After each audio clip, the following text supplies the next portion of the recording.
జై శ్రీకృష్ణ.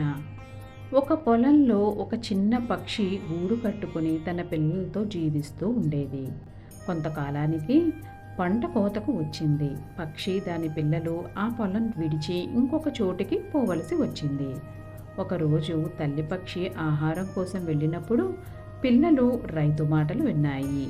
నా స్నేహితుడితో కలిసి రేపు కోతలు పూర్తి చేయాలి. ఆ మాటలు విన్న పక్షి పిల్లలు తల్లికి, మనకు ఇక్కడ ఇదే చివరి రోజమ్మా, ఈ రాత్రికి వెళ్ళిపోవాలి అని అన్నాయి. తల్లి పక్షి, రేపు కోతలు జరగవు, ధైర్యంగా ఉండండి.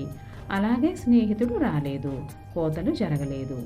ఆ మరునాడు రైతు నిరాశతో, స్నేహితుడు రాలేదు, నా పని కాలేదు, రేపు నా బంధువుతో కోతలు జరిపిస్తాను అన్నాడు. పక్షి పిల్లలు తల్లికి ఈ విషయం మళ్ళీ చెప్పాయి. భయపడకండి, రేపు కూడా కోతలు జరగవు, నిశ్చింతంగా ఉండండి అని భరోసా ఇచ్చింది తల్లి. నిజంగానే రైతు బంధువు రాలేదు, కోతలు జరగలేదు. పక్క రోజు రైతు అసహనంగా, ఎవ్వరూ రాలేదు, నేనే రేపు కోతలు జరుపుతాను, వీళ్ళను నమ్ముకుంటే లాభం లేదు అన్నాడు పెద్దగా. మళ్ళీ పిల్లలు ఈ వార్త తల్లికి చేరవేశాయి.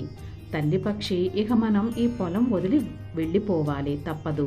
2 సార్లు ఏం కాదులే అన్నావు, కానీ ఇప్పుడు పోవాలంటున్నావు అని అడిగాయి పక్షి పిల్లలు.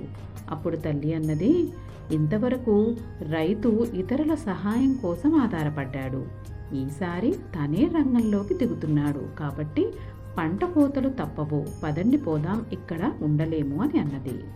దీన్ని బట్టి ఏమి అర్థమవుతుంది అంటే, ఇతరుల సహాయం తీసుకోవచ్చు, తప్పులేదు, కానీ పని సక్రమంగా పూర్తి కావాలంటే మనమే కృషి చేయాలి. స్వంతంగా పని చేసుకునే వాళ్లకు సహాయం కూడా లభిస్తుంది. సర్వం శ్రీకృష్ణార్పణమస్తు.